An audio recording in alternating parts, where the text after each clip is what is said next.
I am recording on the computer. I have 2 backup recordings going this time, and I have optimized my podcast recording situation for dog comfort. Excellent. Because Lucy is here and she refused to sleep in her basket. Instead, she wants to sleep on my lap while I'm recording the podcast.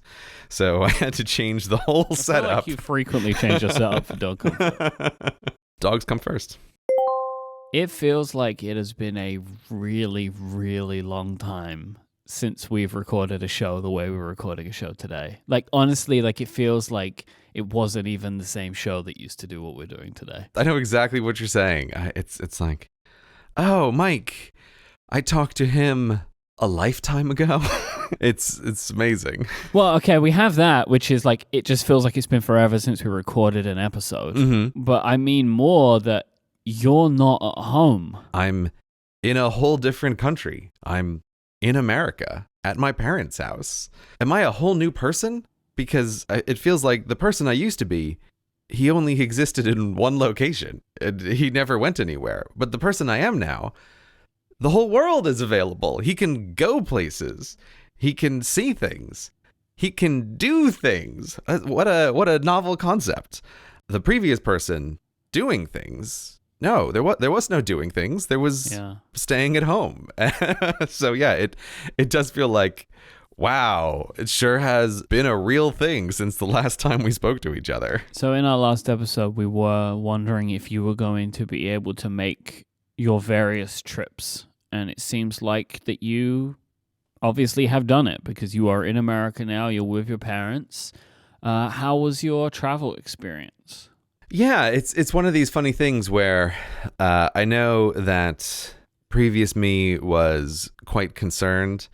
I think we talked about like betting on if I was going to be able to do all of my travel plans successfully, and I think I gave it like 50-50 odds. I don't remember. Because you were adding the complexity in, right? Because you were going from home, and then you were going somewhere in Europe, and then you were going back home again, and then to America. Did you end up doing that, by the way? Because I remember there was a conversation of whether you would just leave from location 1. Did you go home again and leave? Yeah, so the plan was to go from London to Switzerland and then from Switzerland to North Carolina. But I was very concerned that travel complexities wouldn't allow that to happen. But from current me's perspective, it's a little bit like, oh, what was that guy worried about? Nothing was a problem. Like everything was really easy. And it's like, okay, it's travel, the way travel is, the way I remember travel. There's just one additional piece of paper that you need to get, and that's your COVID test results. Mm-hmm. And I had my test done. They both came through just fine. And at Heathrow Airport, they were very concerned to look and check and scan the piece of paper, and then they let me through, and it was totally fine. And at Zurich Airport, literally no one ever looked at the test result. I never showed that document to anyone, and I just flew to America. So no problems whatsoever on the flying front. Oh, so you did go from Zurich to North Carolina. That was the final plan? Okay. That did happen. And the funny thing was, no one checked the paperwork. I almost felt like I wanted to show the flight attendant on that flight, like, oh, look at me. I have a test result. Nobody's checked it. I did it. Come on. That's my gold star. I had all these extra plans. Like, I spent an extra day in Switzerland to make sure that I had enough time to take the test and get the result, but not fly out on the same day to do it the next day. So like it was all for nothing. I didn't need to do any of that. So the travel could not have been smoother, and I was super surprised. But now I just feel like, oh, okay, great. So there's just one more piece of paper for travel. Travel is back on the menu. Great. This is the thing that you can do. So yeah, it was perfectly smooth. So you went straight back into your old way. Because when we traveled to Romania a few months ago, I noticed, like as we were talking about on the show, right, that I had lost some of my like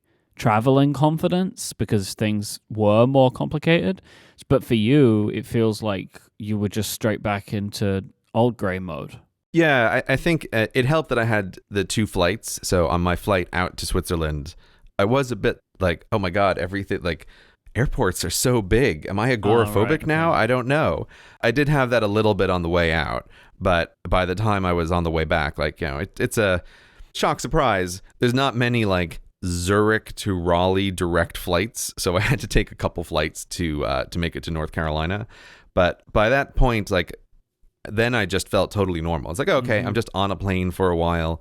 This feels normal. I have to change at an airport and get on another plane, and it just feels totally normal. So yeah, I think by flight 2, it's like, I got my travel mojo right back, and no problems whatsoever. So yeah, I'm feeling great about it. Yeah, I was totally fine on the planes. It was the airports were complicated because like there were more steps that we had to go through. Maybe that's going to change. Like we're hoping to take a vacation in like a month or so, and it will include, similar to you, like a bunch of plane trips. Like it's not just a simple like you could just get on one, get off, and you're there.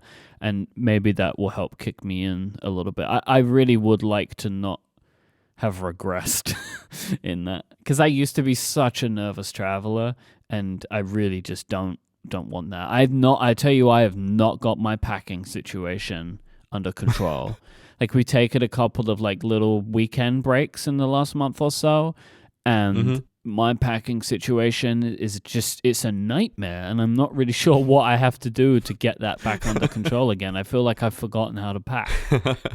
I'm completely with you there. I've been making a bunch of notes on this trip of all of the things that I forgot that I do need to bring. So that part of it, yes, like that's still more uncertain just because I'm out of the habit. But I feel like you and I have both gone through the same process with travel of like starting as very nervous travelers, then doing it a bunch and feeling like, okay, now we're confident, business travelers, and then falling out of it during COVID. But I expect that you'll get back into it very quickly as well. Like once you do another complicated travel situation, you'll go, okay, this is fine. And then you can also start making all the notes for the things that you need. You're like, right, I need a time machine drive. I need a little external drive because I can't have footage that I'm shooting in just one location, because one location is none location. But I just totally forgot, like, you need this thing with you. So I have a bunch of those little things. We might talk about this in a couple of months' time, but I don't plan to ever travel the same amount that I used to. A couple of months' time. Interesting. Okay. In a couple of months' time. What's in a couple of months' time? I have no idea. Around the turn of the year.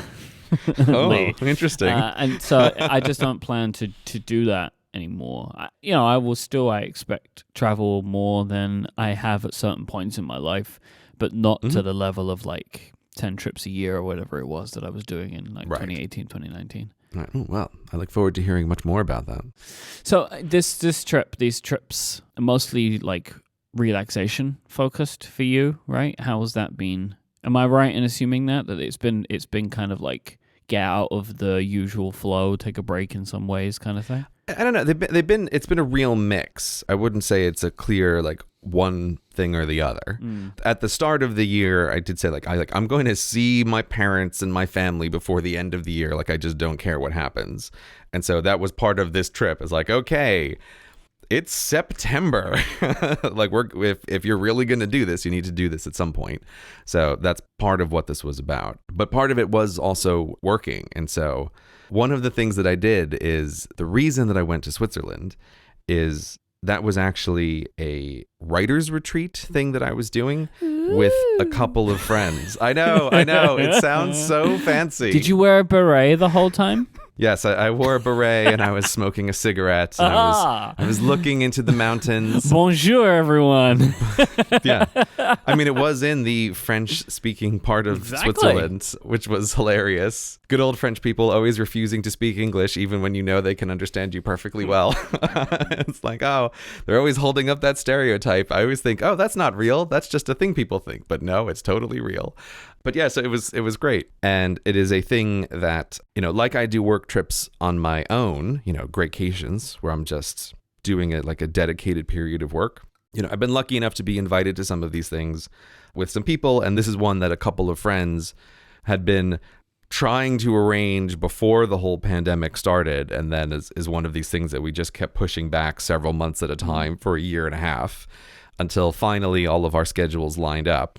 So that experience is a really intense working experience that's hard to describe, because I feel like even on my own, when I do little greycations to just write and I'm by myself, those experiences are often very draining and like very focused times.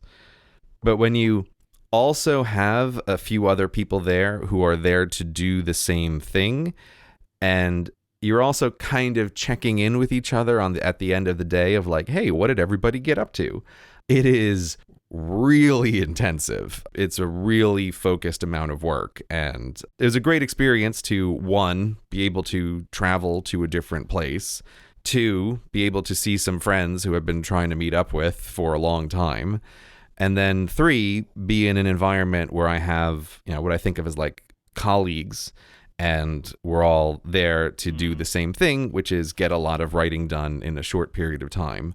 And so I basically got an entire script written in I don't remember exactly, like 9 days I was there, which is pretty great. But it was very exhausting by the end of it.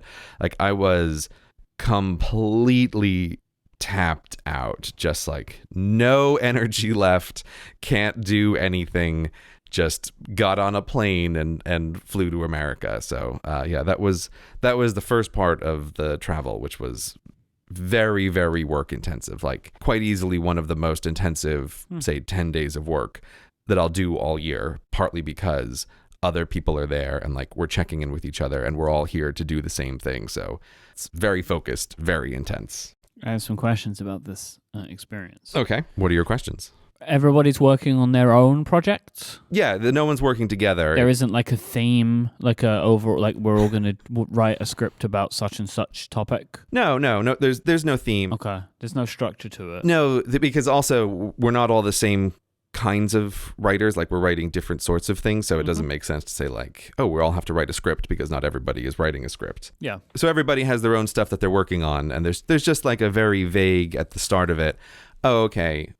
There's things we want to try to accomplish. And so for me, I wanted to try to take a script that was basically just barely started and bring it to completion by the end. And so I was able to do that. And other people had their own targets for things that they were working on. Right. And every day you're like checking in with each other. This is how much I did today. Do you set like, are there targets set in the day? Like I want to get this far through, and then you talk about if you did that, or what does that look like? Yeah, some people did that. Some people had specific goals of like, oh, I need to hit a particular word count, or oh, I need to finish this particular section. I didn't do that because I never find... Yeah, I just don't find the scale of a day makes a lot of sense for me. The scale of like the entire time I'm here makes much more sense to me. But so, yeah, just basically the very loose structure is everybody's working on their own during the day. Maybe we get together for fancy beret cigarette smoking breaks as we think about life in the mountains. Right? Yes, exactly. Sacre bleu. Sacre bleu, Tres Magnificente, Los Montanos. Oh, jeez. Okay. And so then the only rough structure is we have dinner together and talk about what we were up to. And that's really the only set point. Yeah, it's just a useful environment because, in many ways, the kind of job that I have, it's a very you're on your own kind of job. You're just reading about stuff and then you're trying to write things and summarize it. And it's like a very, very solo job. And it is useful sometimes to be able to bounce ideas off of colleagues.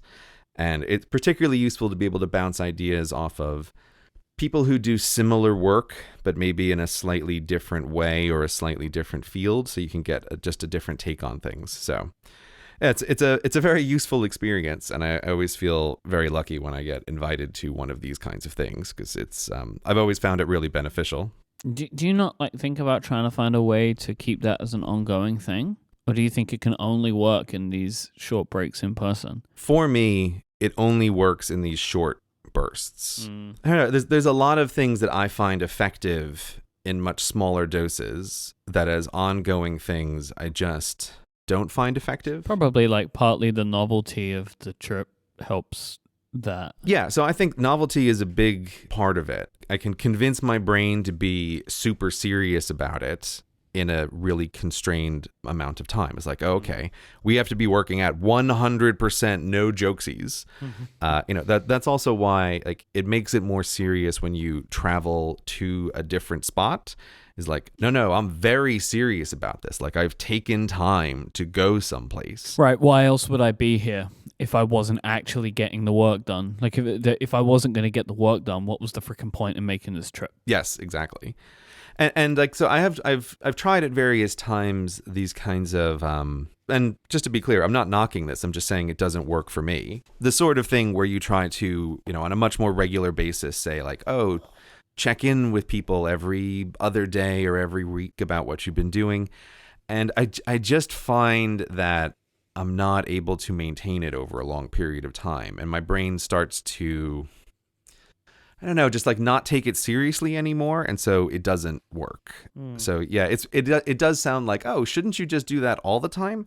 It's like, no, it actually works so well precisely because it doesn't happen all the time. Yeah. It's the same reason that it's like, oh, I take the graycations, not recently, but like, on occasion I take them to go do an intense period of work. And it's always super productive because my brain takes it really seriously. Yep. But let's say I went somewhere new every week to try to always just be writing really intensely. I think that wouldn't last 2 weeks. I think by week 3, I'd go, oh, this is dumb. It's quite reductive, right? Like, it's like me just saying, why don't you just work hard every week? What's your problem? Like, I understand why the question is so is on the face of it makes sense, but in actuality, it's pretty silly, right? It's like no, I don't like. Here's the thing: I don't think it's a silly question because this is part of knowing about yourself. And so like it's quite interesting, but like one of the people I was with, he does do the thing where he has someone to check in with him every day about what he's working on, and like he finds that very effective. And this is where you have to figure out like what works for you. I just find like that doesn't work for me. I become almost weirdly resentful of like having to check in with someone. It feels like, oh, am I in school? Is this homework? It just like, it completely doesn't work. You have to figure out what works for you in your own life. And I think this is also one of the reasons why it's very useful in these kinds of things to talk to other people about like, ooh, how do you write? How do you write? And you can sometimes pick up ideas and say, oh, that's something interesting I never thought of. Like, I'll give that a try and see if it works. And if it does, like, it becomes part of your routine. And if it doesn't, it just doesn't.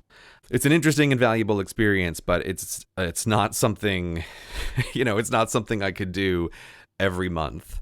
I think I would either die from exhaustion or it would just rapidly become completely ineffective. And my brain would just be like, we can't take it seriously. We're not here to work. We're on vacation in Switzerland. Like, no, brain, no, that's not what we're doing at all. We have to write scripts, to pay the bills, to be able to do these writing trips. Like, you can't just wander off and think that this is a vacation. That's not what this is at all. So that's what would happen, I think, if it was more regular. Yeah. Okay, that makes sense. So then from Switzerland, you went out to North Carolina. Was that has this been more of a relaxing time? Well, so here's what I would say happened.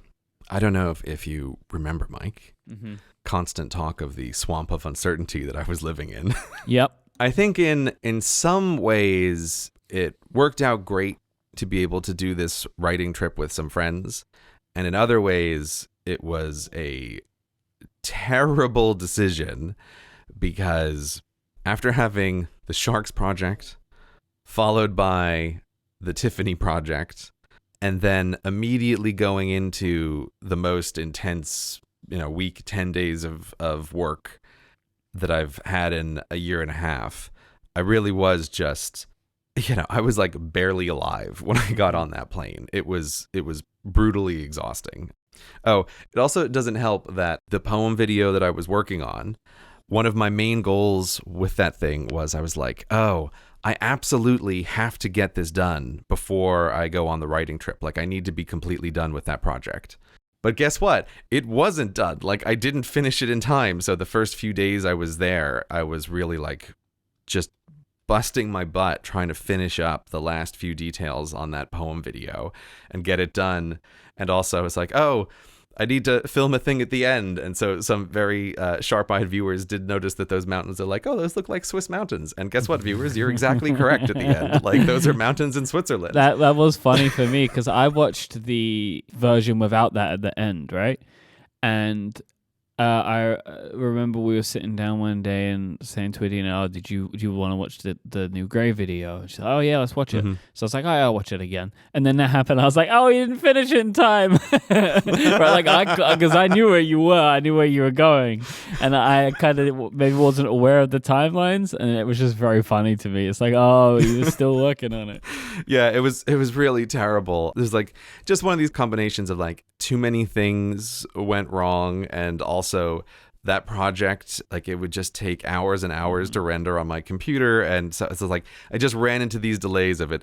It lasted until the trip to Switzerland. That video though did give us like one of the great out of time moments. So in our episode Out of Time, you're like, oh, I don't know, this video feels like it's gonna be terrible, and it's got like 50% more views than the video it's about, which is fantastic. Yeah, that is still a little confusing to me. That is a case where I was definitely very wrong in my prediction of how that video would do, and so I think it's the title. I think the title really helped. Someone Dead Ruined My Life Again. I think that title's really good. Like, it's just a good title. Yeah, but don't say that. It makes me so sad. Yeah, I know. I hate the title game on YouTube. Well, we both do. More Texans know that we both really hate that stuff, but it's just a genuinely good title. I don't really feel like it's a clickbaity title per se.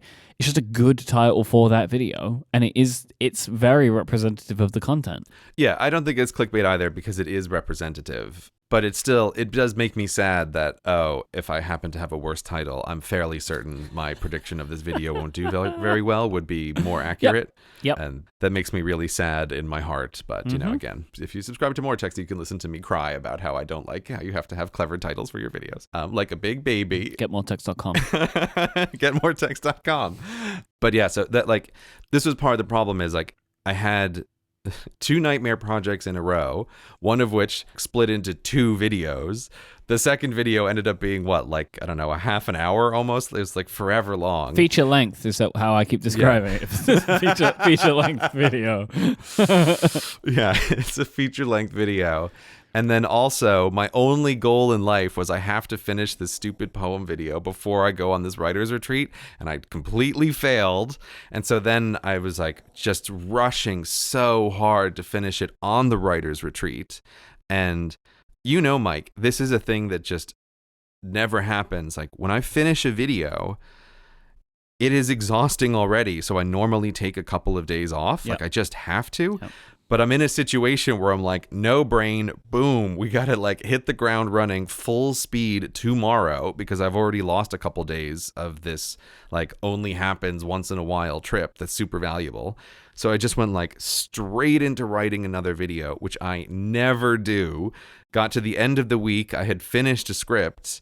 And then like this, so this is just to like give the listeners an understanding of like, I really mean it, that when I got on that plane, I was like a dead man walking. I was just totally tapped out in a way that I just kept thinking about it. Like, I think I haven't been that tapped out since I had the worst year of my life, which was my last year as a teacher, when I quit teaching to do YouTube full time. And like that year was really brutal.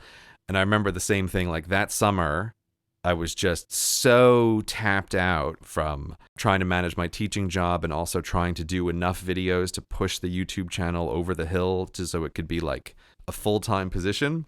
I'll never forget that first summer after I quit my teaching job and I'm like, I'm going to be a full-time YouTuber, but also I've totally killed myself to get in this position. So I just didn't do any work for a really long time. And I remember I happened to meet up with Vsauce that summer, and he asked me, he goes like, oh, are you still doing YouTube or have you decided to quit that? And I was like, it was so crushing because I'm like, no, I've literally just decided that I'm doing it full time.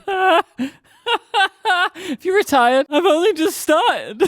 Yeah, I've only just started, but I'm worried that I like broke something in my brain trying to get to this position. To be fair though, that I guess has ended up that interaction has set like an ongoing precedent throughout your career, right? Of like, yeah, no. has Grace stopped making videos? You know, like you have these periods every year or two. Is he done with that now? Yes, yeah. So like that was definitely foreshadowing of the shape of things to come, 100%. But I just like I never forget that, and like every time I see Vsauce, I always think of him going like, "Oh, did you?" Like, no, I'm full time now. Actually, thanks for asking. But yeah, so like I was thinking about that a bunch this summer because I think that currently this is the longest period of time in which I have just done nothing work-wise since I went full-time. So like since 10 years ago. I don't think I've had a break this long. But it's also because, for the same reason like last time, I think I had never been so tapped out from several projects and then a really intense working period previously. And here's the thing though. It's been great because when I got to North Carolina, I finally got to see my parents, see my family, see Lucy, who's still sleeping on my lap right now, gently snoozing away. For the first few days, I had this little feeling of like, ooh, I should get to work soon. Like I really want to. I finished this video script. I need to, now get this video actually finished so I can have something up for the month of October. But I realized quite quickly, the way I've been thinking about it is like, I needed to give myself a special dispensation. It's fine. You haven't taken a long amount of time off in a really long time. You haven't seen your family in a really long time. Just go with it. Like, just decide right now. This is always the key with things. Decide right now. You're not going to feel guilty about not doing work for a while. Just, it's okay. You've given yourself a special dispensation. And as always, like eventually the time will come when you're not completely tapped out and you're recharged and you can get back to work. But in the meantime, it's like, be with your family. Pay a lot of attention to the dog. Like, do some interesting things. And you haven't traveled. You haven't been anywhere. Like, just actually enjoy it. So it's been basically a really glorious month to have after the completely miserable swamp of uncertainty and sharks and Tiffany and everything else. So I feel quite relieved that I made that decision right at the start and haven't just felt guilty. It's like, no, you need to do this every once in a while. And if there's any time it's legitimate to take a bunch of time off, it's when you're spending time with family you haven't seen in like a year and a half. So it's been great. I've been very relaxed. As you know, Myke, I've been just like taking some walks. Behind my parents' house is a terrifying swamp, but it has a lovely little boardwalk. And so you can just like walk around and relax and do nothing. And yeah, spend time with my parents. Help my mom out with a year and a half's worth of tech questions that she has built up as like a list of things to ask me. Great. That's what I'm going to do. And it's been glorious. This episode of Cortex is brought to you by LinkedIn Jobs.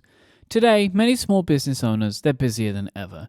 Time spent searching for and interviewing candidates can take time away from managing and growing a business. And that's why LinkedIn Jobs has made it easier than ever to get to the candidates worth interviewing faster, and it's free. When you own a business, finding the right person to fill a role can completely change the way that your company operates. When you find that right person, this is something that I've been lucky to multiple times in running Relay FM. You find the right person for the role, and it can take you to places as a company that you hadn't thought were possible before. That's what's so great about finding the right person, and that's why you need LinkedIn Jobs. You can create a free job post in minutes to reach your network and beyond to the world's largest professional network of over 770 million people. That right person is in there. You can focus on candidates with the skills and experience you need, use screening questions to get your role in front of only the most qualified people, then use the simple tools on LinkedIn Jobs to quickly filter and prioritize who you'd like to interview and hire. It's why small businesses rate LinkedIn Jobs #1 in delivering quality hires versus leading competitors. LinkedIn Jobs helps you find the candidates worth interviewing faster.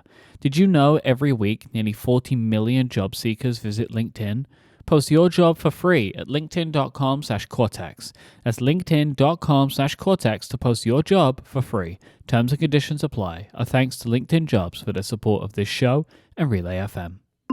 So you posted a picture on Twitter of what I can only assume is a vast selection of Magic the Gathering cards. And I'm assuming a score thing, 30-30, or if that's not really sure what this means. Can you explain what all of this is? Yeah, so one might wonder, they go, oh, so you've just been like hanging out with your parents for a month, like what can you possibly do? And the first thing is, my mom always does build up a lot of questions about the computer between my visits.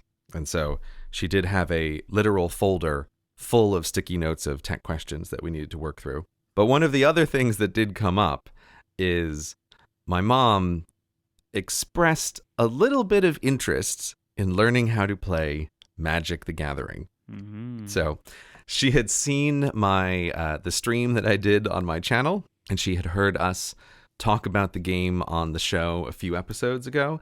And she'd made some like just little comments that's made it sound like, oh, she might be interested in trying to learn how to play the game. So I completely seized on this and decided, oh, great, I'm going to take this on as a project. I'm going to teach my mom Magic the Gathering. She seems interested.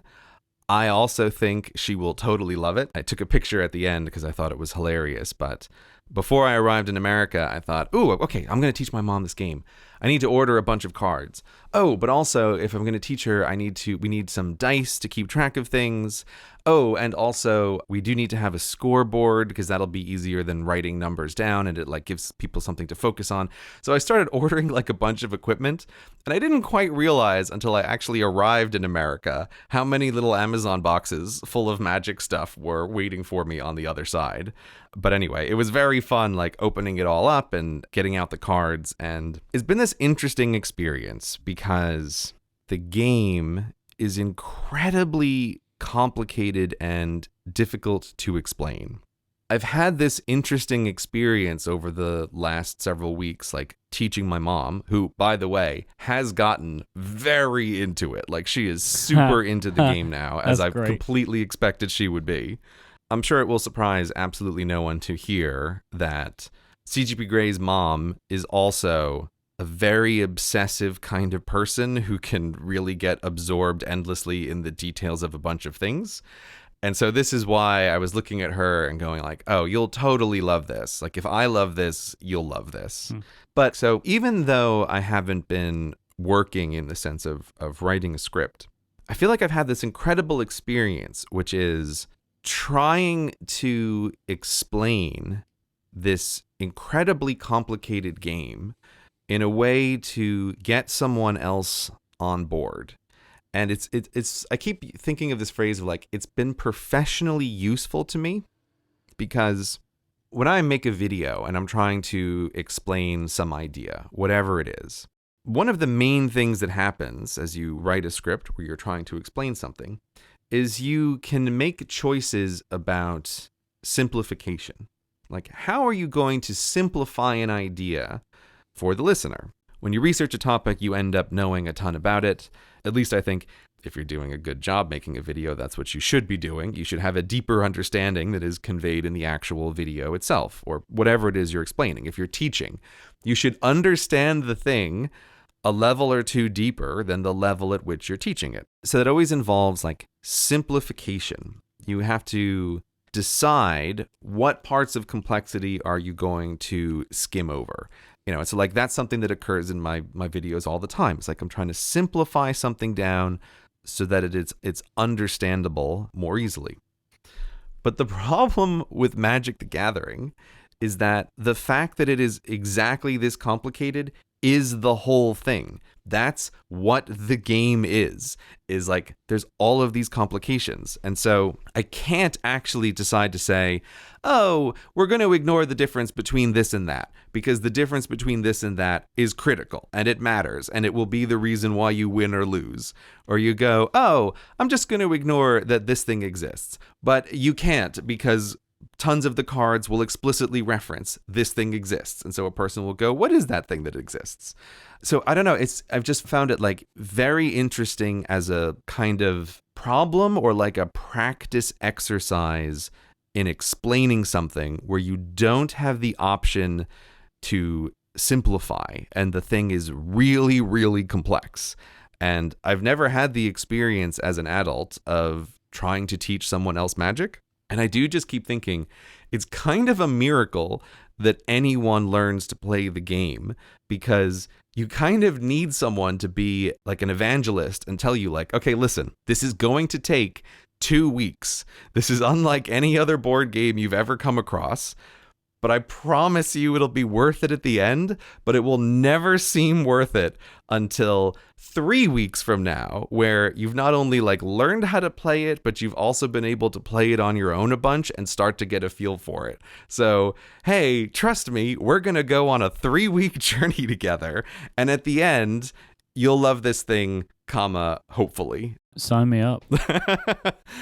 Myke, you're a very good friend of mine. I'm just going to say right now, there's no game on earth that is less for you than Magic the Gathering. Oh, do not get me wrong, my friend. I was being 10,000% sarcastic. I 100% already know this is not for me. I downloaded the video game version. Oh no. And I just opened it and kind of closed it immediately. I just could just tell.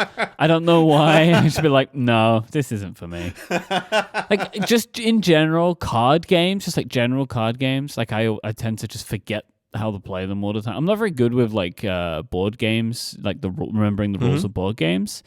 And it kind of just was like, no, I can see where this is going, and me and this game are not going to get along very well. No, I think you wouldn't get along very well. I feel like I endlessly talk about it, but I also think it is a interesting problem space, because one of the things that I realized, I'm like, oh my God, how do new players get into this? It's so hard. And I feel kind of lucky that, I first learned this as a kid when it was a much simpler game. It's like, they've added complexity over time. So when I jump back in, I go, yeah, but I know a bunch of this stuff. Like I remember the bones of it from when I was younger. But jumping in now, it's like, oh my God, there's so much to learn. And again, why it's so difficult to try to think about like, how do I explain it? How do I simplify things?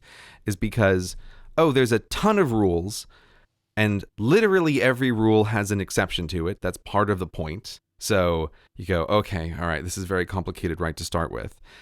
But also, there are tons of things that happen that, like the way I've come to think about it is, they're not in the game, they're just a thing that happens because this card says it should happen now.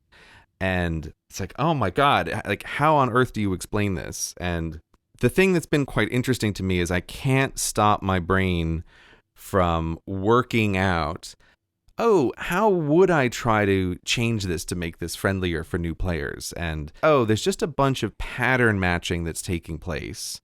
And there are ways that you could try to explain that. So, instead of having all of these things that can put players off, like, there's orcs and there's goblins and there's wizards, and some people just don't like that kind of stuff.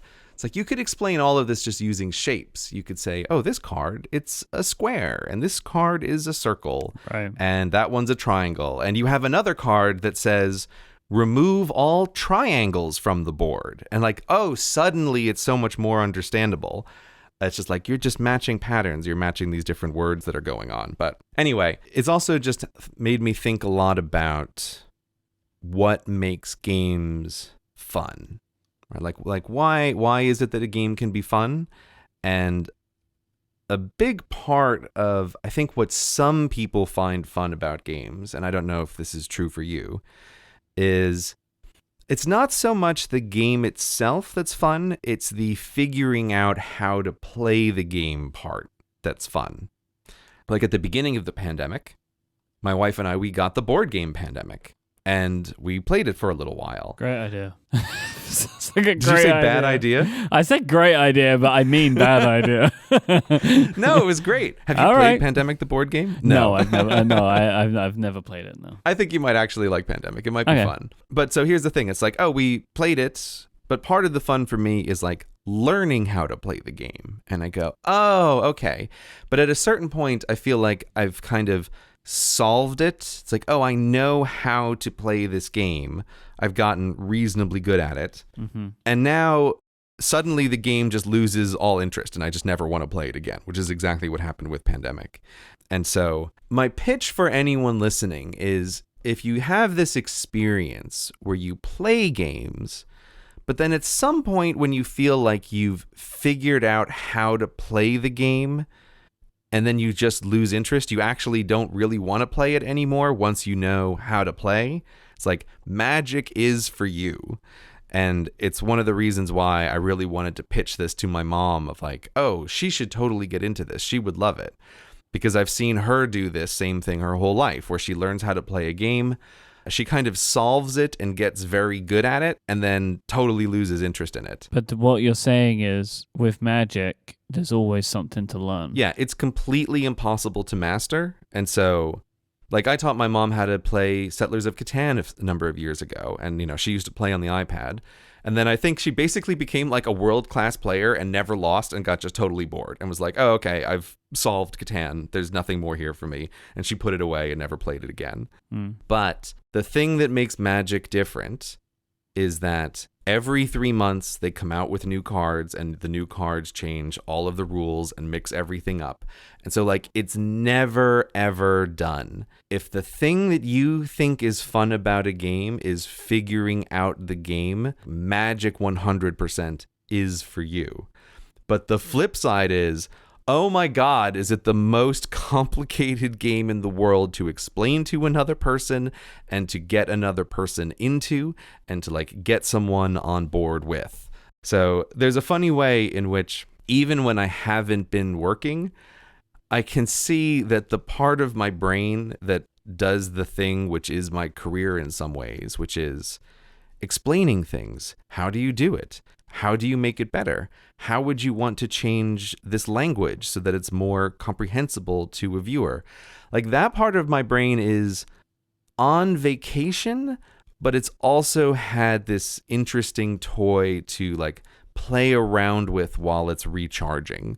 And I'm very happy that I have successfully taught my mom how to play Magic, and she is successfully working her way up the ladder, beating the new players now, and she's super happy about it. And it's one of those experiences where I see her in the morning and she's all bleary-eyed because she stayed up until 2 a.m, like playing game after game after game, trying to, you know, beat people on the ladder. And it's like, oh, fantastic, mission accomplished. Do you consider it a good thing that you can't turn that part of your brain off? What do you mean? Well, does it not ever make you feel like you can't like just relax because your brain's always looking for something to explain to someone? Well, I mean, yes, and here's the thing. Like, I like to play games. I've always played video games, and, you know, now I'm just like, Magic is my life. The reason that I like that activity is because it's like the only time that I do feel like my brain actually is relaxed. So it's a different experience playing the game, not trying to explain anything. And I just mean this for any video game. Like, it can be really absorbing. Like, I'm playing Factorio or Minecraft or anything. It's the only time it feels like my brain can just shut off entirely. That's part of the reason that video games have always been part of my life. And it's part of the reason why when I'm done with a video and I need to recharge, it's like, I'll just sit down and play a game for 8 hours in a row and I will do nothing else. And it's like, it's completely quiet in my head, and wow, how relaxing it is. So I use games to relax in that way. It's like, it's very hard to describe, but it's a way to be absorbed, to be pleasantly concentrating on something, but also in a way where it's just clear and straightforward and quiet. But yeah, in the rest of my life, I do feel like my brain is always chitter-chattering away about how to explain something, or, you know, I feel like, oh, my brain is very curious. What's this? What's that? What's that thing over there? Oh, how does that work? Well, how does this go? Like, that's always happening. But I also don't think I would have the kind of YouTube career that I currently have if I wasn't that sort of person. So I wouldn't want my brain to be any different. It's always going to be that way. You've just found a way to turn that into what makes you money too. Yeah, well, it's like you figure out what are you good at, and figuring out how things work and then simplifying them down is something that I'm pretty good at. And so obviously I didn't set out to do this on purpose, but it's the sort of thing where you just see like, oh, where are the skills that you're good at useful? Yeah, sure. Sometimes there are totally downsides to a brain that constantly is going like, wait, how does that work? How does this work? Why is that the case? When I'm talking to people, it can definitely be a downside sometimes where I'm like, oh, where did you hear that? How do you know that that's true? Why do you think that? Oh, if that was true, would that mean that this is true? Like that kind of stuff can totally get me in trouble in conversations with actual people, where I think sometimes people feel like I'm interrogating them, but I don't really mean to. I'm just trying to follow through some of the things that are being said. Yeah. So there are totally downsides. But yeah, games for me are the way to turn that off and to actually relax. But what I mean by this trip being really pleasant is I feel like I've had the best of both worlds, that I have actually been able to relax and recharge for a big period of time. And also, the explainer part of my brain hasn't been completely inactive. Okay. It's had a pleasant, difficult puzzle to work on during that time, which is also a like no stakes kind of puzzle of how would you explain this incredibly complicated thing, and you're not allowed to simplify it because the complications are the whole point. So that's what's been going on, and it's been just a really fantastic month, although I have just recently finally gotten back into actual work. So again, like this period of time is now over. Yeah. But Hello. it's been great. It is true. Actually, I told my parents, I was like, oh, can you please leave the house while I'm recording? Because now I actually need to work today. Yep. It's like work is back. Myke is here. Cortex merch. .com. Subtlety is back. I think we've maybe decided this is a product that gets a once a year release. I feel like that works pretty well. I know that people love the Subtlety. I always want more Subtleties and sweaters because I wear them a lot. I am surprised how much I wear my own subtleties. Yes, I'm actually looking at my subtleties and going, I need more of these. So Myke needs to bring them back. This is one of those things where I think we had a good idea and it keeps working. And I know people that own them, they love them because they're really beautiful, fantastic, very nice, very classy, very subtle. You know, it's just a t-shirt or a sweater with a little embroidered Cortex logo on the chest. It's fantastic. We have a 2-week pre-order going on right now. You have until November 10th to get your order in. We're bringing back all of the colors from last year. So previously it had just been blue. Then we brought in black and red options. This year we're bringing those 3 back and introducing a brand new color, green. So there is both a green sweatshirt and tee, as there is blue, black, and red ones. So there's lots of color choices. You could buy one, you could buy them all. I know I'm going to get some more red and some green. That's what I'm going to get this time for sure. I'm wearing my red sweater today and love it. You're wearing your red one today? Yeah. My red Subtlety is the shirt that I own that gets me the most comments of any shirt, because people will literally tell me, oh my God, you're wearing a color. Like, I've never seen you wear a color. Yeah, I didn't even know you owned the red one. I've never seen you in the red one. I've seen you in the blue ones and the black ones. Yeah, I like the red one, but I'll tell you, everyone who knows me, they're shocked every time I wear the red. But I'm like, oh, but I think it's a really nice red. I quite like it. But I'm also going to add the green to my repertoire. I really like the color green for this Subtlety. So I think, at least for me anyway, I'm going to do the same thing I do every year, which is I'm going to buy a bunch, and then I'm going to go 6 months from now, oh, I don't think I actually quite bought enough. I need Myke to put them back on sale again. So here we are. Get your subtleties, people. They're great. CortexMerch.com. This episode of Cortex is brought to you by Fitbod, the fitness app that provides a personalized exercise plan, a fitness plan that actually fits you. Because look, fitness, it can be difficult to do on your own, and Fitbod believes that everyone can be better. So it doesn't matter how much you're working out, whether it's a couple of times a week, maybe even a couple of times a day, you get to take advantage of Fitbod's algorithms that use data and analytics to help you build on your previous workout to make sure that not only is your next workout scientifically proven to be better than the last, it's going to have been fine-tuned by certified personal trainers. Fitbod brings the best practices of strength training to you because your workout program is tailored exactly to suit your own needs. It's going to be perfect for your body shape and size, your experience, your environment, and your goals. It's going to be set just right.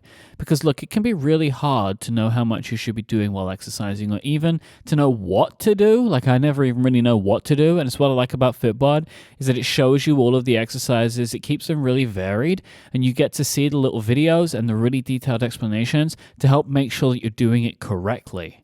Fitbod figures out just how much you need to be doing and what you need to be working on to make sure that you're mixing up your muscle groups, exercises, sets, reps, and weight to keep you on top form, and so you don't have to worry about under or overtraining. If you're working out at home right now, Fitbod has a bunch of bodyweight only workouts. These are great indoors or outdoors. If you have access to a gym or gym equipment, they have tons of great workout options suited for this too.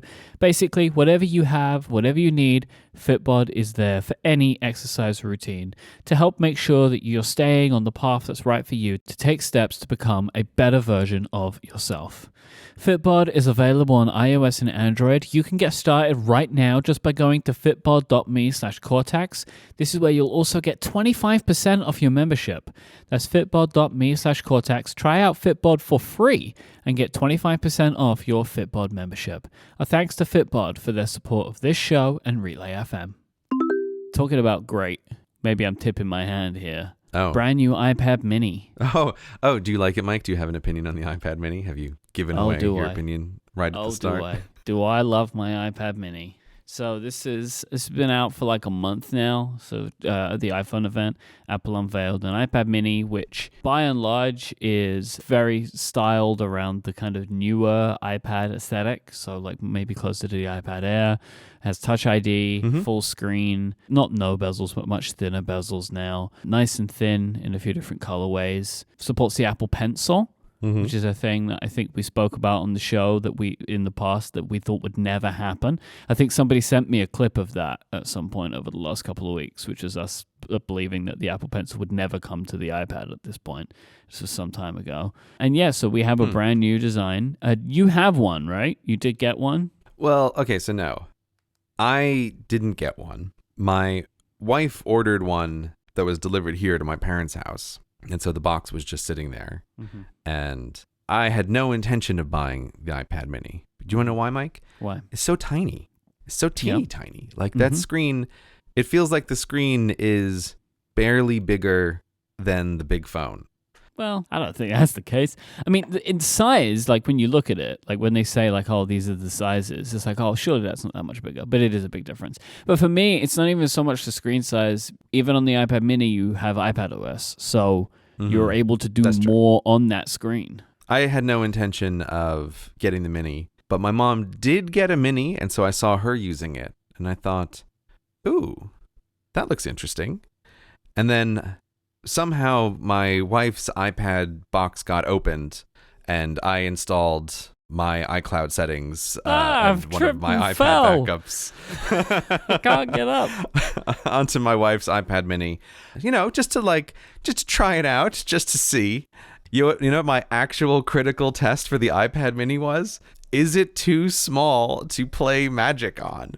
The answer is no, it's not too small to play Magic on. And so I may have been using my wife's iPad mini quite intensively for the past couple of weeks. And I may certainly be ordering one for myself when I go back, because I'm very surprised, but I like it.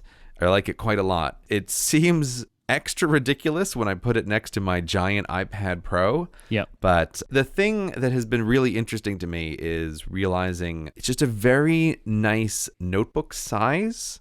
Like, it's almost exactly the same pleasant size as our theme system journal. Yeah. It's like, what a great little size for a little companion iPad. And yeah, I've been surprised by how much I like it. And I've been surprised by how much I find myself reaching for it over my giant iPad Pro. It's a real win as a product. I absolutely loathe the volume button placement, but other than that, I have no complaints for that iPad mini at all. Like, it's such a great little device. Yeah, with the volume button thing, I feel like they gave and took away at the same time, right? Because it's weird because it's at the top. But I don't know if you'd notice this, but the up and down changes by device orientation. Yeah, no, I have noticed that, but here's the thing that kills me. Mm-hmm. Yeah, great idea. I have no problem with that. I get why they did it. It helps make the volume button placement less weird. But now it bothers me that my big iPad doesn't work that way. Right? Yeah. It's like, guys, Yeah. this is a software thing. You should make all the volume buttons work this way so that it the one on doesn't the really top is make sense that just because you moved it to the top now it doesn't make sense. Because like the point is like the buttons are always fixed, and it doesn't matter where they are. If you change where the iPad's oriented, the buttons will be in technically different order. So it should be everywhere. I don't know why this is just a thing for the iPad mini, but it is as of right now. They should do it on the phone too. Like if they make the decision that the button on top is always the up volume button, for the love of God, do it with all of your volume buttons. Don't do it with one of your volume buttons. It's a very why, strange decision. But that's kind of just how that's settled right now. The iPad mini now it's the only iPad I'm using. Okay, so you used to have just the regular size one, right? You didn't have the Pro. Well, no, I have both Pros. Oh, okay. I had the big one. That was what I always had. It started with that, and then with the 11-inch, I kind of started to move away from it. And then once I kind of became big Mac boy again, I stopped using the 12.9-inch completely and was just using the 11-inch iPad Pro, pretty much exclusively at home as my home computer. You know, it's like I'm at home, I'm doing things, no matter what it is, I'm going to use my iPad for it. But now that has transitioned to the iPad mini, because by and large what I'm doing when I'm at home is like content consumption stuff. And I feel like this iPad mini is like the best content consumption iPad that's ever been made. Like, screen is just big enough for video, and it's so small that you can hold it really comfortably in one hand. And it's also, whilst very small, especially when you have the keyboard up in landscape, you don't really get a lot of information on the screen. It's big enough that I can like respond to some email, check a couple of spreadsheet things if I have to. And so I am actually now, I'm going to be selling my big iPad, my 12.9. Oh, I just don't use it anymore. So it's really going. That size class for me is done now. The smaller iPad Pro, I do like that I have it. I haven't decided. That may go, but I've not made up my mind on that yet completely. Because the Magic Keyboard is such a fantastic tool. And, you know, being able to have an iPad with that keyboard right there is really great. I wish that there was some kind of solution for the iPad mini. Not an impossible task, but a very difficult one. Like, what are you going to do? A one-handed Dvorak layout on that keyboard? I That's used teeny tiny space. a iPad mini keyboard before. So Bridge keyboards, they used to make an iPad mini keyboard. And very small, but it could get the job done. Nevertheless, I don't really know exactly what the iPad Pro will be for me in the future, because the question mark that I keep having is like, they're not going to update this mini as much as they update an iPad Pro. And, you know, if I'm like, oh, I'm all mini all the time, nothing's ever going to change me, in 4 years' time, I'm going to be really upset because, you know, they just haven't done anything with it.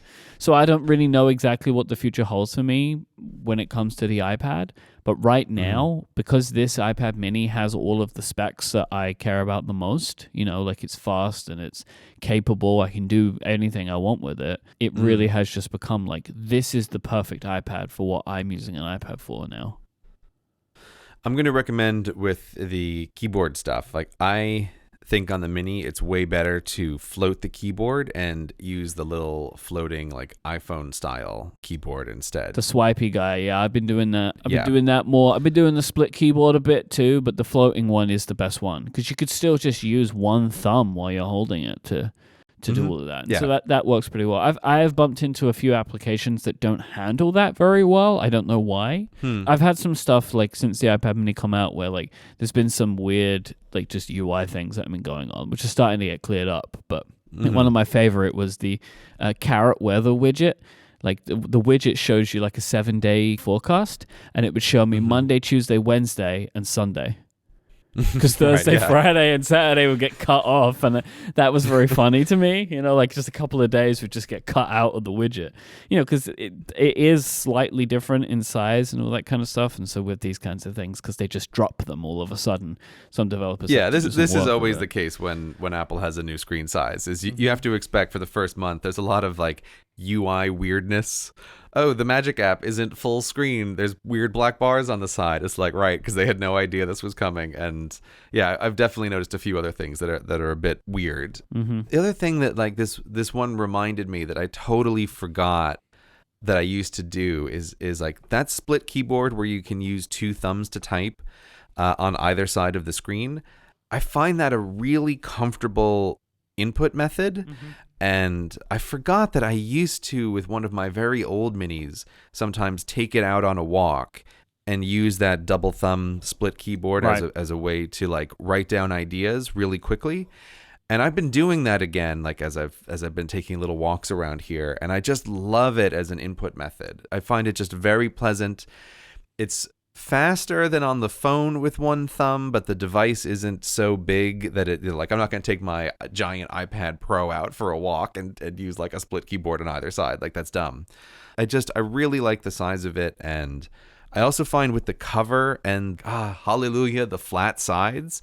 Like when you fold that cover back and with the flat sides, it's so comfortable to hold, and I feel like I have such a solid grip on it that it is a thing that I can like take out for a little walk to the local coffee place and like have out while I'm walking and thinking and writing down some ideas.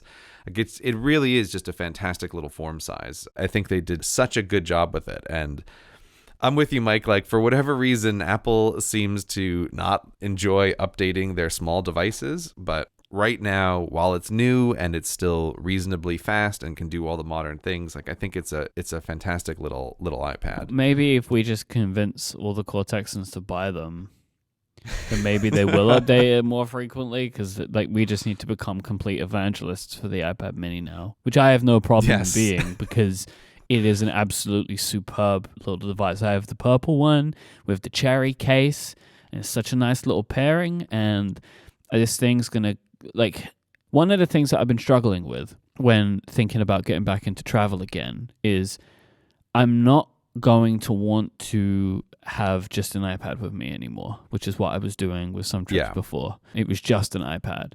Like I'm now going to want to have a MacBook Pro with me, especially when we talk about the new MacBook Pros in a minute.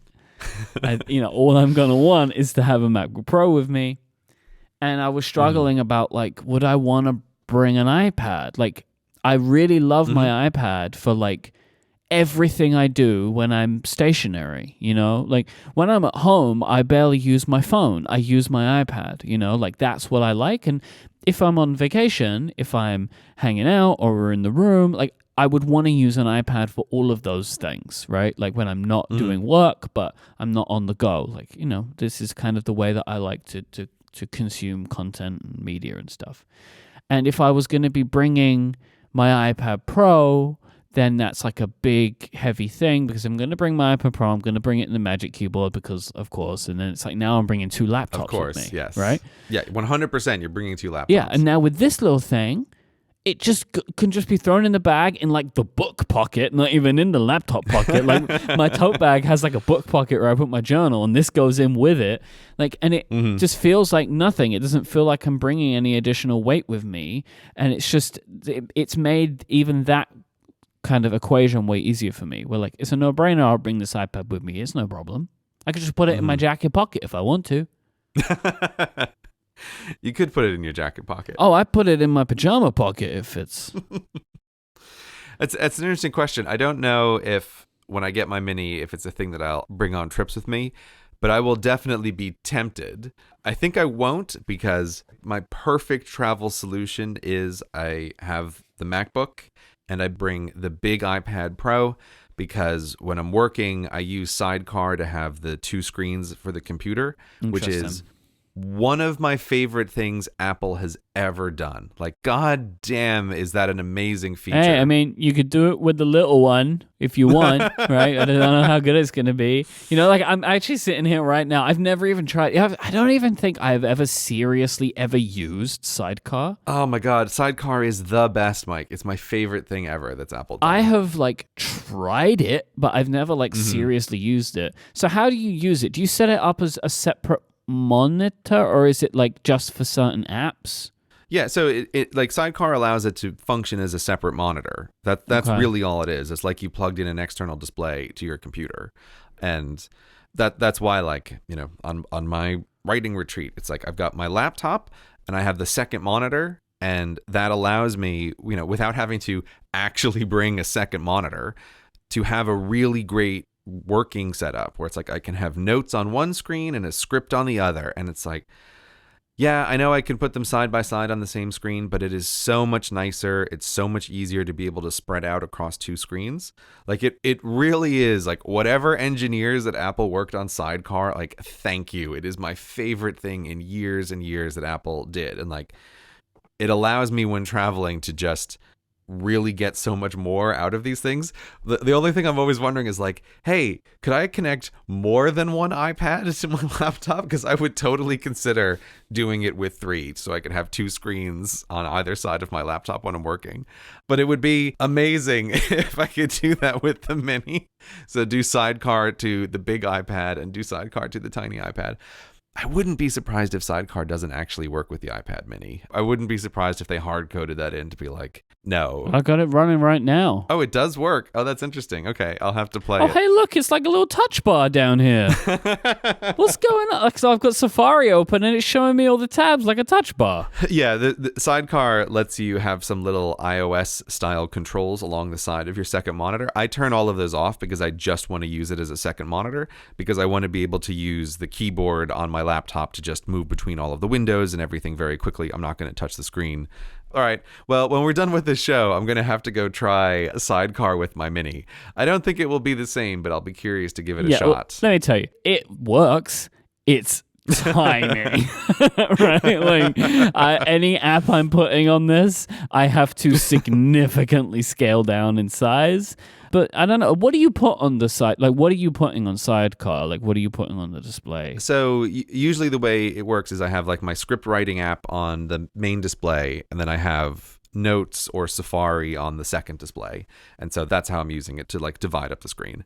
I think perhaps the only thing that Sidecar would be useful for the mini is to just run Carrot Weather in it full screen, so you have like a little display that shows you what the weather is. I think that's about what the mini size screen would be good for. I just put Slack there, and like, you know, it's filling up the entire display or whatever, but it's all perfectly readable because the screen's so crisp. Yeah, I'll be curious to play with it. But it's just, I don't know, maybe like I tend to have apps bigger than I need them maybe on the Mac in general because I have all the screen space, you know? But like I'm throwing things on there now, and yeah, I have to resize them or whatever, but it works perfectly well. Interesting. I might play around with it some more. I think especially when I'm traveling, I might play around with Sidecar some more. It's not really something that I've used very much because, you know, like I have a 30-inch display for my laptop. And so I just use that one. And for my iMac, I have, you know, the iMac is 21 inches. And then I have another display on the side, that the Dell display that I was using when I was using a Mac Mini on this desk. I just turned it on its side, so it's a portrait monitor. And I have all of the recording tools just on that window. So like my audio hijack and Skype and all that kind of stuff is just on that monitor, and it's just left alone and never touched. So, you know, I'm used to using maybe different display situations where, I don't know, I don't find myself working just from a laptop very much. So I haven't maybe felt the need to even think about what Sidecar would provide me. Yeah, I love it, but it's also a side effect of I'm using the other full-size one, which with my current laptop doubles the screen real estate, and I just find really, really useful. And yeah, that is cool, though. Decramps the writing environment. I'm like, oh, great, I've got more space here for notes and script. I don't have to flip back and forth between the two of them, or I don't have to squeeze it so that either of them is half the single screen size. But so I will, because of that, I will always be traveling with whatever the biggest iPad is that Apple makes. I mean, I'll just put a little asterisk on that in case they make like a table size one. I'm not going to travel with that. The biggest one they currently make, I'm going to have. But I could honestly find myself tempted to bring along the mini as well, precisely for what you're saying, because it feels like it's nothing to pack. Like, why not have it? It's a great little size. And there's lots of situations where I could imagine just wanting to, especially when I'm traveling, for a light day, just go out with that mini and not take anything else. So I think I will be tempted to travel with it, even though it is somewhat ridiculous to be traveling with a laptop and 2 iPads. I don't think I could bring myself to that, honestly. I'll be tempted. I'll let you know. Next time I'm wrapping up all my packing, I'll let you know what I've decided to bring. This episode is brought to you by Squarespace, the all-in-one platform to build your online presence and run your business. From websites and online stores to marketing tools and analytics, Squarespace have got you covered. They really have everything that you're going to need to create a beautiful and modern website. Squarespace combines cutting-edge design and world-class engineering to make it easier than ever to establish your home online and make your ideas a reality. You get free unlimited hosting, top-of-the-line security, and dependable resources. You don't have to install, patch, or upgrade anything. They have award-winning 24/7 customer support. They have the ability for you to easily grab a domain name. You can use SEO and email marketing tools. Squarespace gives you everything that you're going to need to help you succeed. You can use Squarespace to showcase your artwork of an incredible portfolio, announce an upcoming event, promote your business, turn your big idea into a new website and give it that home you can be proud of, and even publish your next blog post. You start with a professionally designed template, you use their drag and drop tools to make it feel like your own, you customize the look and feel, the settings, the products you have on sale and more with just a few clicks, and all Squarespace websites are optimized for mobile, so your content's going to look fantastic on every type of device. I have been using Squarespace for various projects over the last 10 years. It's where I go when I want to put something online. They make it so easy and so simple. They let you focus on the content. They let you focus on the purpose of the website. You don't have to spend a ton of time trying to work out how to get it online. Go to squarespace.com/Cortex for a free trial today with no credit card required. When you're ready to launch, use the offer code Cortex and you'll save 10% off your first purchase of a website or domain. That's squarespace.com/Cortex, and then when you sign up, use the offer code Cortex to get 10% off your first purchase and show your support for this show. Our thanks to Squarespace for the continued support of Cortex and Relay FM. So we had to move this episode because of the travel stuff, and then we moved it again, and then we moved it one more time because Apple had another event, and I felt very confident that we would want to talk about what was announced on that event, and we would have been recording just before it, and I felt like that I didn't want to make another episode out of time. Yeah, we didn't want to do 2 episodes out of time.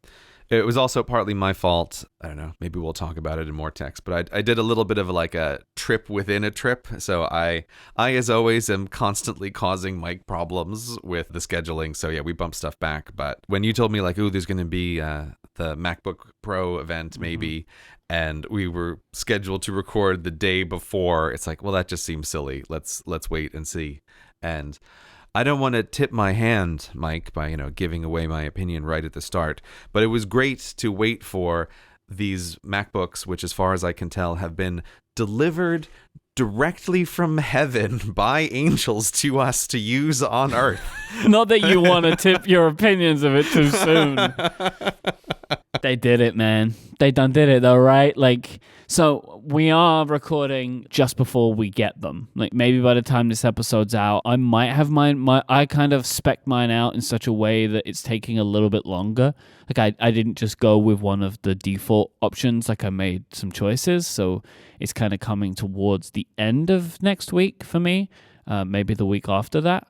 But these computers are they're just obscene in the greatest possible way. I'm so excited, man. I was very fortunate because I was out traveling and filming and doing a couple things on the actual day, but I got back to my hotel room just in time. It was perfect. The angels were guiding me to the exact perfect moment that I wanted to be at, because when I turned on the Apple event, they literally just said the one final word about their AirPods, and then they're like, and now let's talk about the Macs. Great, I've arrived. Perfect.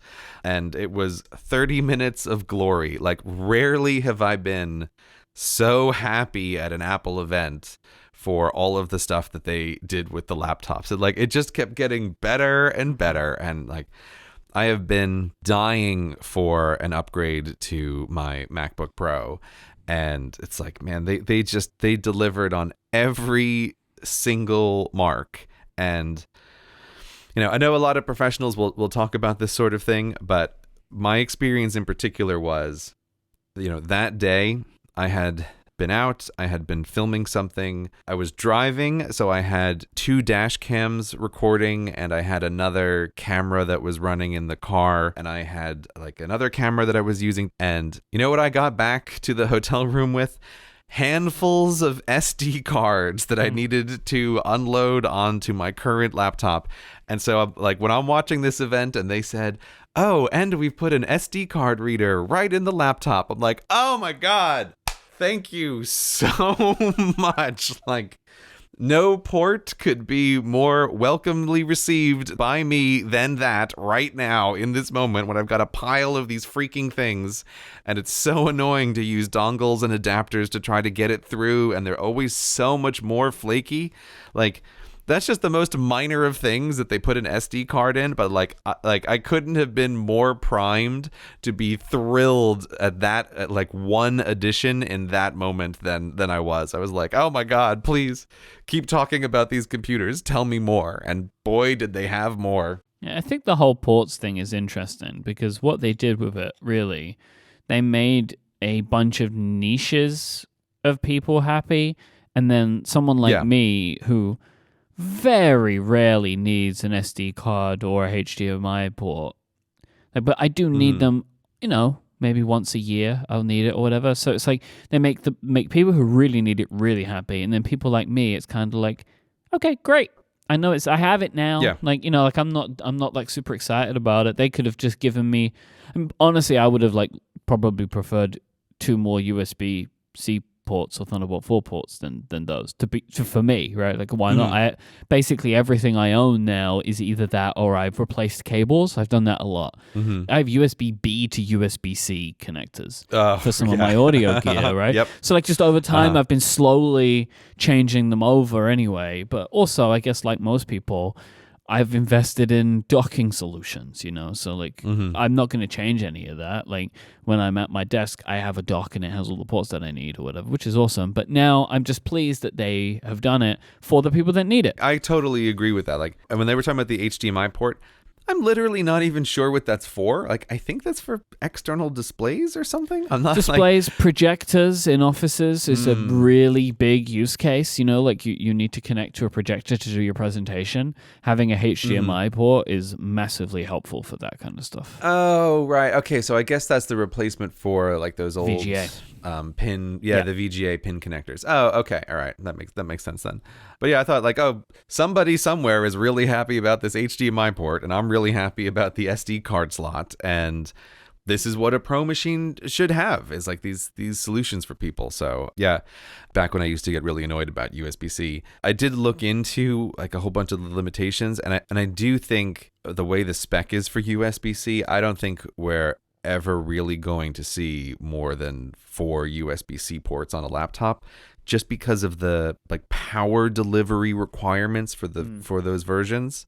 So I think they are kind of always limited to 4.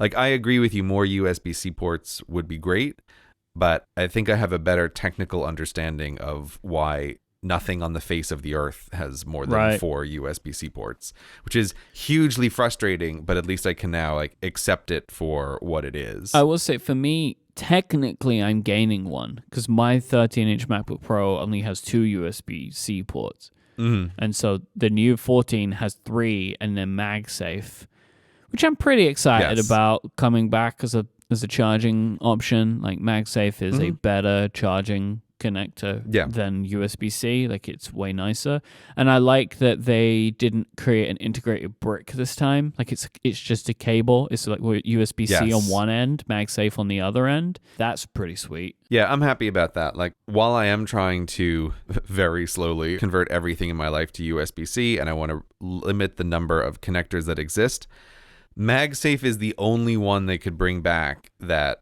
I'm happy to add to the list of things. Mm-hmm. Because again, especially while traveling, it is like even right now, I'm in my parents' walk-in closet with a bunch of clothes to try to dampen the echo, so the recording is much better this time. But like when you're using your laptop on the road in a bunch of weird spots, like right now, I have a USB-C wire that is just, it's under tension to reach the plug on the other side, and it is just begging for me to trip over it and smash the laptop and mess up the recording gear. So like MagSafe is the one where like that additional feature of just breaking upon contact is really useful. And I have totally on the road like had some real dicey moments of, oh God, the laptop's about to go flying. So I'm very happy to have that back as well. And you know, it really does feel like a useful additional connector to have for people who are using the laptops in unusual situations where the probability of snagging the charging cord is way higher. So yeah, I'm very, very happy to bring that back. It is funny to call it MagSafe, like to have both products called MagSafe, because there is no safe part in the phone.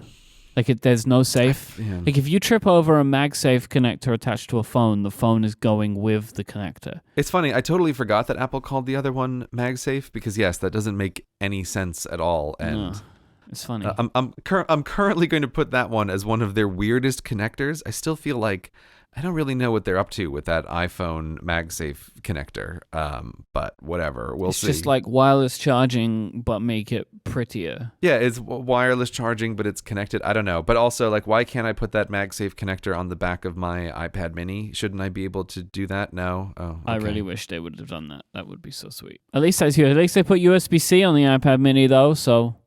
You know, it's not all bad. Yeah. Oh, let me just minorly complain about Pro stuff as well. Let me tell you, when you've shot several hours of HDR video footage on your new Pro phone and you go to download that onto your computer over a Lightning connector, boy, are you made aware of how slow Lightning is for transferring big file sizes.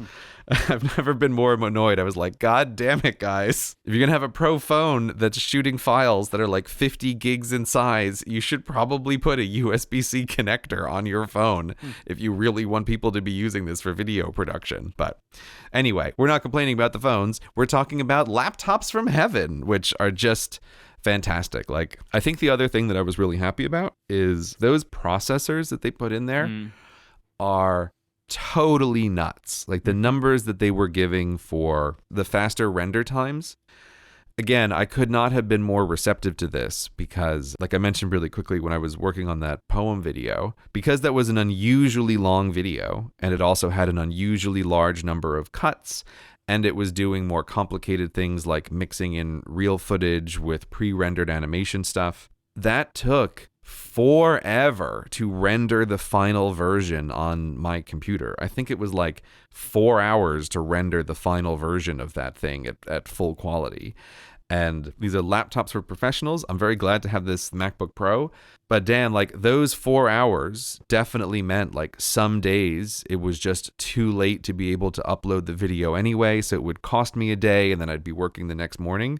So it's like, holy moly, if there's a laptop that can cut a 5-hour project down into a 1-hour project, it's like, Tim Apple, you can't take my money fast enough to get that laptop. I just opened my wallet and I told him to reach in and take however much he wanted out and give me the fastest laptop they made. Because, yeah, it really matters for rendering big, complicated video projects. And that doesn't matter all the time, but when it's a problem, it can be a real critical problem and really delay a project. So I was just thrilled with that. They were talking about like these laptops with the M1 Pro or Max chips can render, I don't remember which one, it's probably the M1 Max, but can render a video faster than a Mac Pro with an Afterburner card in it. Yeah. Which is just, it's obscene. Again, I think people underappreciate how much Apple is quietly pushing into the entertainment industry on the production side. It's little things like this, like the reason that it can render that so much faster is because they designed part of the Mac's processor to specifically handle the ProRes format, which is what Final Cut uses when you're working on videos. You know, this is all the stuff that I use.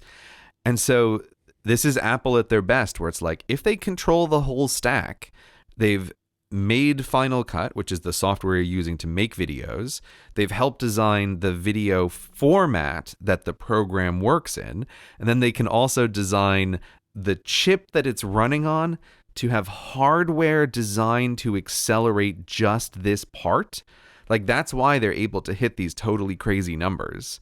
And I think anyone who works in the entertainment industry has to take notice at that kind of stuff, because long render times are total killers for projects. And again, my videos are short and small. Like, I know people who make longer videos, you know, and they have to, especially if they're traveling and they're just using a laptop, like, they have to dedicate a whole day just to rendering out like a 2-hour video file. I remember that MKBHD would take an iMac Pro with him to events. Yeah.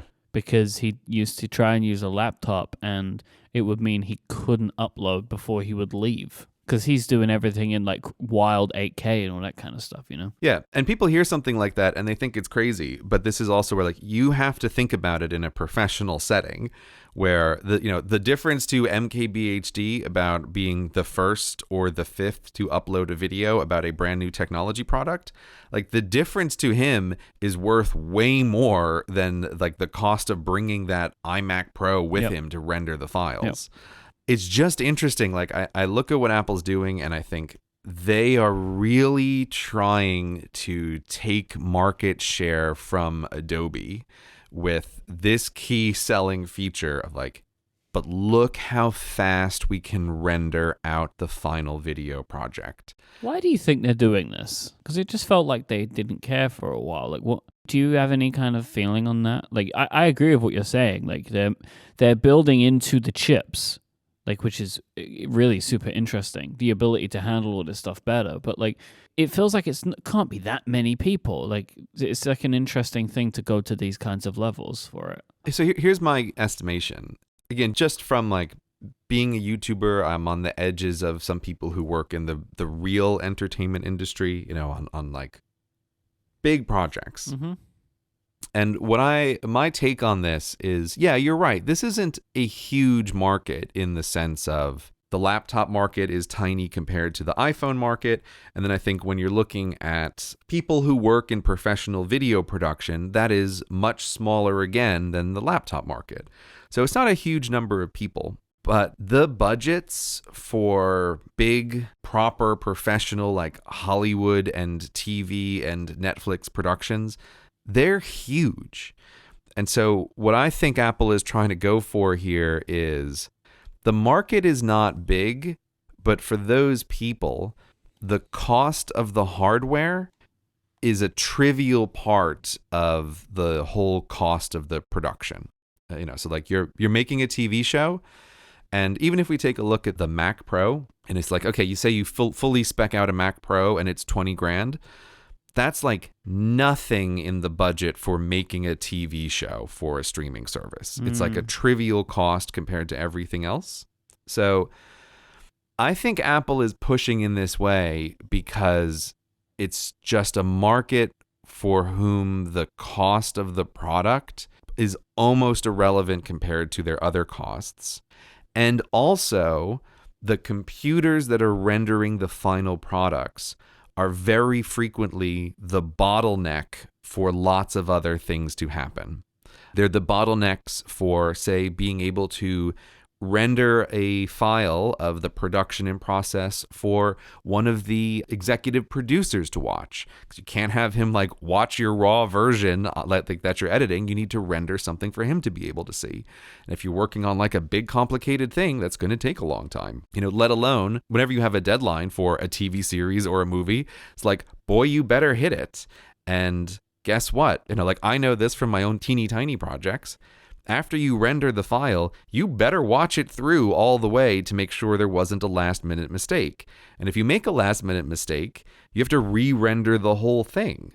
And so as you get closer to whatever the deadline is, if you're working on something complicated and it takes a day and a half to render, and then there's an error after it's done and it takes another day and a half, like you can be in trouble real fast.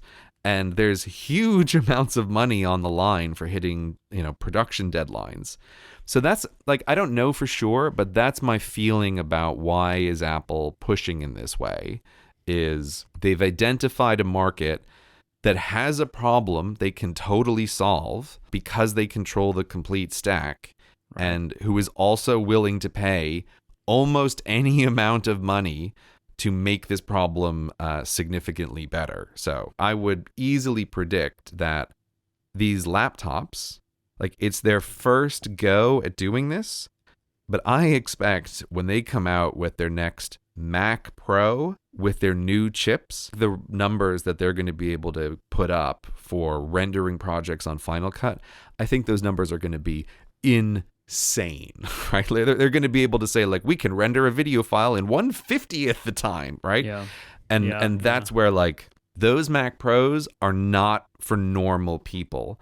I think everything the way Apple talked about their old Mac Pros, and I bet even more so for the next one, like, no normal person should buy a Mac Pro. They are pitching this as a solution for the entertainment industry. I think that's going to become even more so. What do you mean? If you wanted a really powerful Mac, oh man, I want the most power in my Macintosh, or like, oh, I make some YouTube videos every now and again. Like it's like a side thing for me, but I want to not waste time, or or whatever. Mm-hmm. Like you get a Mac Pro, right? You're like, oh, I just like to own the fastest Mac I can own. I'll get a Mac Pro. I just don't think that many of those reasons are going to exist anymore, because the laptops are so incredibly powerful. The next iMac revisions are going to be so incredibly powerful. And that's before you even start getting to the Mac Pro. So, like, I think it's going to become even more edge case. Right. I see what you're saying. Yeah. Just as a little example, but, even it's come up on this trip. It's like, oh, the new MacBook Pros, the display allows you to actually color grade properly to HDR footage. On the current MacBooks, you can kind of do it and you'll know it'll be mostly okay, but it's not actually going to be the way that it really looks.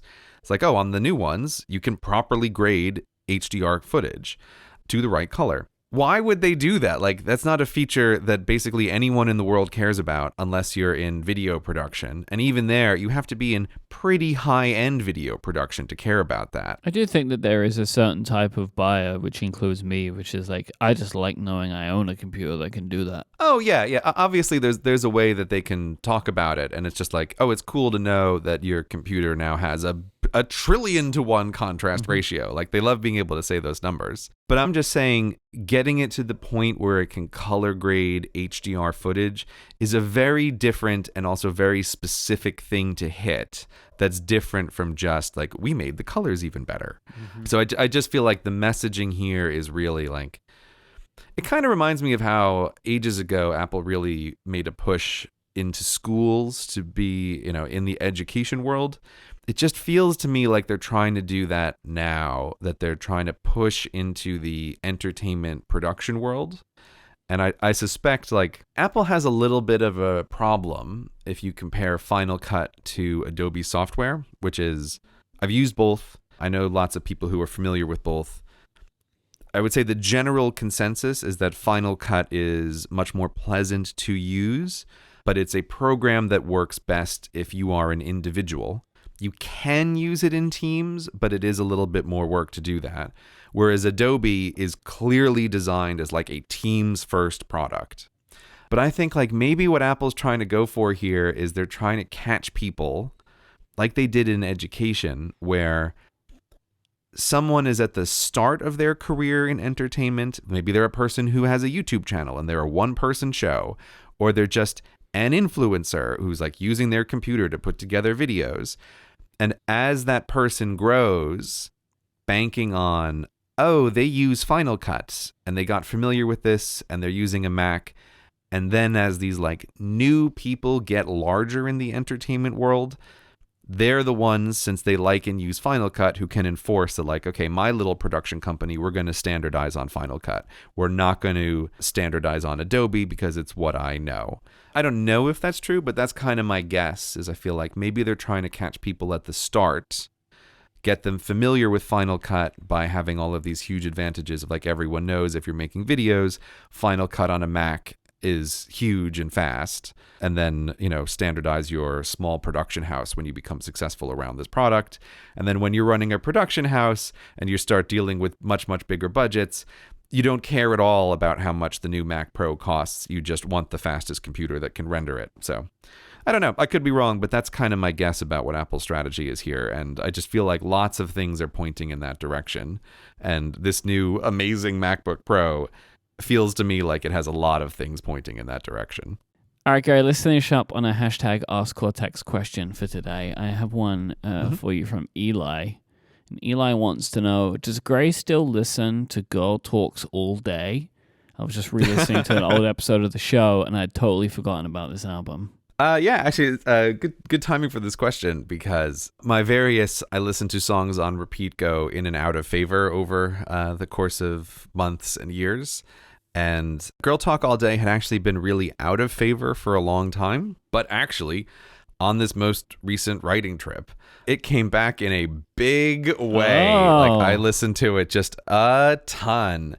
And I think it's not a coincidence. I think it happened precisely because, like, I just really 100% needed to get right back into writing when normally I would just collapse after a big video like the poem video.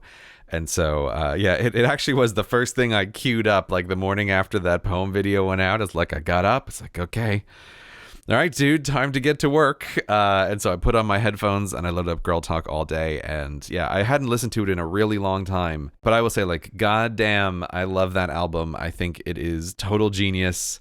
And I listened to it on repeat in the mountains of Switzerland probably 200 times. I haven't listened to it in a really long time. I don't know if it's something that like you just put on in the background or just... No, it's focused. To me, it feels so specific. Yeah, right? you've got to be like, I want to listen to this album now. Right? Like, I don't think it's like, you don't just like for me, like one of the things that I was talking about around that time, I think, was Tycho, Tycho. And I can put that on in both instances. I can put his music on when I'm just hanging out, or I can put it on when I'm trying to focus for work. Like, it works for both of those for me, because it's more like, it's got a good beat to it that can pump me up, but it also is pretty chill. Yeah, he was a great recommendation of yours. Like, I've added a ton of stuff of his to my playlist, and he is on the board. He's like lo-fi, chill hop adjacent kind of music. Yes. It does hit both marks. Like, you can have it as background music to just relax, and you can also have it as music while you're working, which is a hard line to straddle for me, but he definitely does that. But the Girl Talk album is very much not background music. I feel like it's a lot more in your face. Yeah, that's one way to put it for sure. Have you tried out any of the spatial audio Dolby Atmos music that Apple Music has? I don't know. I don't think I've listened to any of the spatial audio music. I've just listened to the spatial audio when watching TV sometimes, which is very odd, and I'm still not sure about it. Like, I don't know why this audio needs to sound like it's coming out of my iPad. I would just prefer it to sound like amazing surround sound, but the music is more that. The music is more surround sound than coming from the phone or whatever, and it's kind of that's how it's made to be. Like, the music is meant to kind of like surround you. That's, does more of that. I don't know. I mean, maybe I have. I've said before, I feel like I have a real tin ear for music. I'm not a very musical person, and so it may be that I totally did listen to it and was just completely not aware. I wouldn't be surprised by that. But this is something like I've had this at home. I said to Adina, like, "Oh, try this," and she just doesn't hear it. And like, it's just different people reacting in different ways. Like, I have friends who hate it, and I really like it. Like, I think it's just it's definitely a personal preference thing about how you relate to it. Myke, you send me some hip tracks. Awesome. And I'll give them a listen. All right, I'll find some hip tracks for you. I'll load them up on my turntable and tell you what I think. Yep, you're gonna spin the wheels of steel. Oh, sure. Yes, that's exactly right. That's what I'm gonna do. Next time, state of the apps for 2022. Oh my God, it's the end of the year almost, Myke. Nearly, yeah. We've got two more. All right, like we're moving in. We're moving into the busy period, I guess, from busy period to busy period. So State of the Apps 2022. So if you haven't listened to a State of the Apps episode before, I maybe recommend trying like the 2021 episode. We basically go through our devices and talk about all the services and applications that we enjoy using. I think we'll touch on some iOS 15 stuff, like the focus mode stuff. We might talk about that as part of the discussion for this one. So I will ask if anybody has any like app service system kind of related, like workflowy questions related to how we get our work done with the devices and apps that we use. You can send in some hashtag Cortex questions for those, and we might pick some out to answer in the episode. And just before we go, don't forget to get your Subtlety and Subtle sweater. It's only available for 2 weeks. Go to cortexmerch.com. Puppy, I need to put you down. Oh. Sorry, Lucy's very heavy.